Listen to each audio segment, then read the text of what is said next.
Hello students, आज हम लोग मेजर और इंटीग्रेशन थ्योरी में ये लेमा करने वाले हैं जो कि इम्पोर्टेंट है।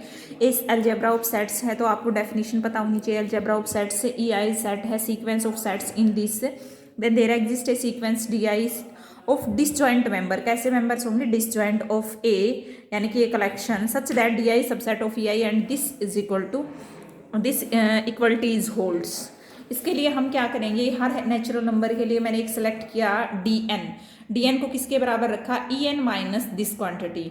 अब इसको मैं इसमें से कॉम्प्लीमेंट को ये भी लिख सकते हैं, intersection of E one union E two up to E N minus one का कॉम्प्लीमेंट बिल्कुल लिख सकते हैं। फिर इसके बाद क्या कर सकते हैं? ई एन इंटरसेक्शन। अब इसमें डी मोर्गन्स लॉ लगा दिया, ये लिख सकते हैं।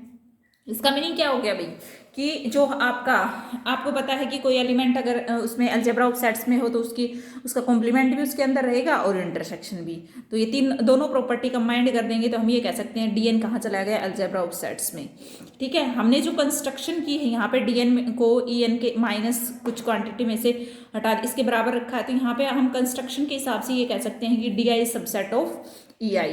अब मैंने डी आई और डी एन और डी एम कुछ इस तरह से दो सेट्स रखे कि एम लेस देन एन है, तो यहाँ पे डी आई अगर सबसेट ई आई का है तो डी एम भी सबसेट हो जाएगा ई एम का। अब दोनों साइड इंटरसेक्शन कर दी मैंने किसकी? डी एन की। अब देखो डी एन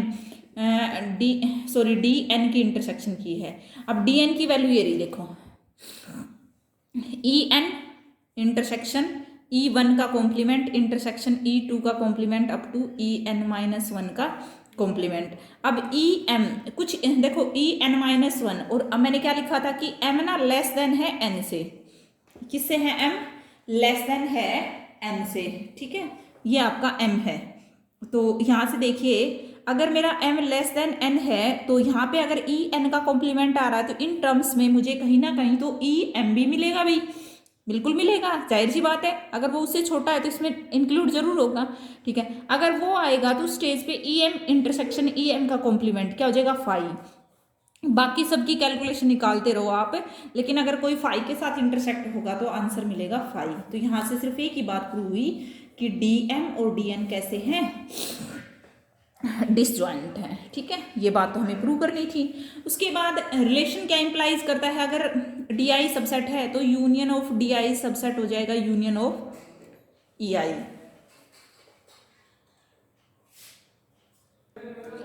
उसके बाद हमें ओनली क्या प्रूव करना है कि union of D I is subset of union of, यानी कि union of E eyes contain in union of D eyes. ठीक है, ये प्रूव करना है। इसके लिए कुछ नहीं, यहां से एक एलिमेंट उठाना पड़ेगा, x belongs to union of E I's, और वो यहां दिखा देंगे। ठीक है, N be the least natural number satisfying that x belongs to E N. अब देखो x belongs to union of E I's, अगर S belongs to union of E I's मतलब कहीं ना कहीं किसी एक पर्टिकुलर सेट में तो बिलोंग करता है, वो हमने क्या ले लिया? ई एन सपोज कर लिया। ठीक है, we have to x belongs to E N minus E one union E two up to E N minus one, बिल्कुल लिख सकते हैं। ठीक है, अब ये किसके बराबर है? डी एन के बराबर था, बिल्कुल था भाई। डी एन इज सबसेट होगा यूनियन ऑफ डी आई का, बिल्कुल होगा भाई, क्यों नहीं होगा बताओ? डीएन तो पर्टिकुलर है, इसमें से आई वन रखा, टू रखा, थ्री रखा, उन सब की यूनियन की, तो ये तो एक पर्टिकुलर हो गया, तो ये तो सबसेट होगा ही। ठीक है, तो यहां से क्या हो गया? x बिलोंग्स टू डीएन और DN is subset of this, यानी कि x किस में बिलोंग कर गया? यूनियन ऑफ डी आईज में। तो यहां से क्या हो गया? Union of E eyes subset हो गया यूनियन ऑफ डी आईज का, तो दोनों बराबर हो गए। ठीक है, इंपॉर्टेंट है ये थ्योरम, करके देखना। अभी उस लेमा के बाद नेक्स्ट देखिए, आपको ये थ्योरम खुद ही सेल्फ करनी है। द कलेक्शन दिस, ये मैंने करवा दी सिर्फ दो के लिए। ठीक है, of all measurable sets is sigma algebra and E one E two belongs to this collection, then E one and E two are measurable since union of two measurable set. इसमें करना क्या है कि आपको ना मिजरेबल का एक वो दे रखा है कलेक्शन, उसको क्या प्रूव करना है? सिग्मा अलजेब्रा प्रूव करना है। अब सिग्मा अलजेब्रा और अलजेब्रा में क्या फर्क था ये आपको पता होना चाहिए। सिग्मा अलजेब्रा के लिए काउंटेबल कलेक्शन को उसके अंदर दिखाना होगा मिजरेबल सेट्स की। ठीक है, और can be written as the union of sequence of pairwise disjoint. ठीक है, और उसमें सिर्फ हम 2 का ही दिखाते थे जिसमें अलजेब्रा था, बस ये फ़र्क है। तो पिछला जो लेमा हमने प्रूव किया है उसका यूज़ करना है और ये थ्योरम करनी है। अब नेक्स्ट देखिए, ये थ्योरम करवाती हूँ मैं आपको कि ई आईज क्या है, sequence of disjoint measurable sets हैं और A can be written as, then prove that M star A intersection union I1 से infinity E I's is equal to I1 से infinity M star A intersection E आई।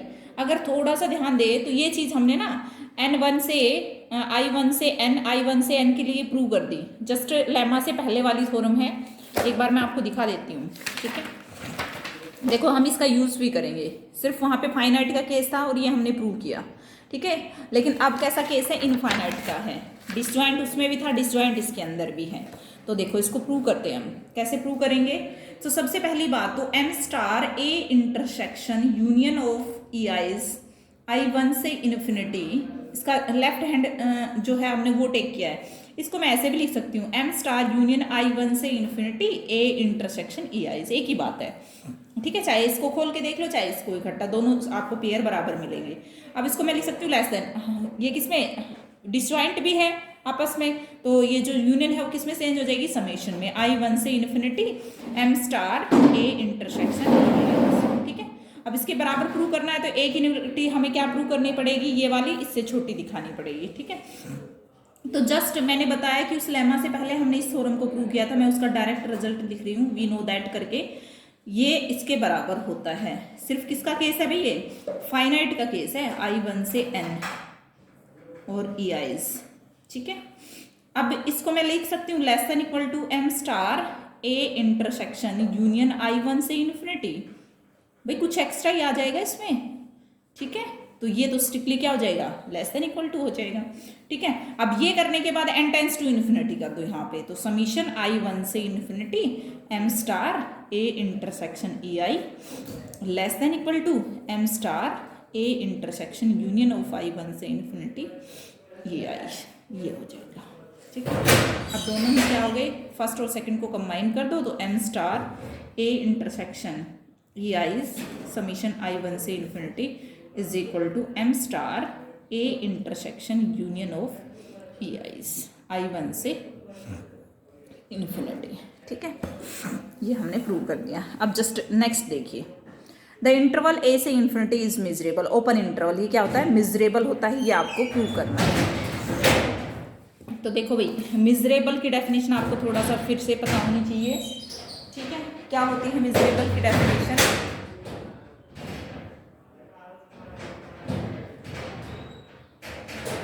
ना क्या करें, ए से infinity subset है भाई आर का, बिल्कुल सेट ऑफ रियल नंबर का क्या है, सबसेट है। तो इसको हमें क्या दिखाना है, मिजरेबल दिखाना है।